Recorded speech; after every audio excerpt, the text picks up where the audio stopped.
రాష్ట్రంలోని వివిధ విద్యా సంస్థల్లో ఉన్నత విద్య, వృత్తి విద్య అభ్యసిస్తున్న విద్యార్థుల్లో ఐటీ, అడ్వాన్స్ టెక్నాలజీ నైపుణ్యాలను పెంపొందించేందుకు ప్రఖ్యాత ఐటీ సంస్థ Cisco, AP skill development corporation నడుమ ఒప్పందం కుదిరింది.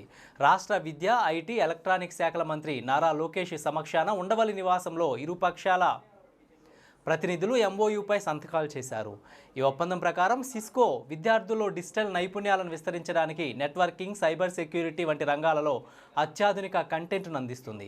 అధికారుల్లోనూ డిజిటల్ నైపుణ్యాలను పెంపొందించనుంది. ఆంధ్రప్రదేశ్ అంతటా విద్యార్థులకు వర్చువల్ ఇంటర్న్షిప్ ప్రోగ్రాంలను అందిస్తుంది. ఏ కోర్సులో శిక్షణ అందించాలో ఉన్నత విద్యాశాఖ నుంచి ప్రాధాన్యతల ఆధారంగా కోర్సుల జాబితాను ఖరారు చేస్తారు. ఉన్నత విద్యా సంస్థల్లో విద్యను అభ్యసించే విద్యార్థులలో A1 నైపుణ్యాభివృద్ధి, వృత్తి విద్యను ప్రోత్సహించడమే ఈ ఒప్పందం ముఖ్య ఉద్దేశం. ఈ ఒప్పందం ద్వారా 50,000 మంది యువతకు డిజిటల్, ఐటీ నైపుణ్యాభివృద్ధికి సిస్కో శిక్షణ అందించనుంది. నైపుణ్యం కలిగిన మానవ వనరుల కోసం పెరుగుతున్న డిమాండ్కు అనుగుణంగా నైపుణ్యాల అంతరాన్ని తగ్గించడం, ఉపాధిని పెంచడమే ఈ ఒప్పంద ప్రధాన లక్ష్యం అన్నారు.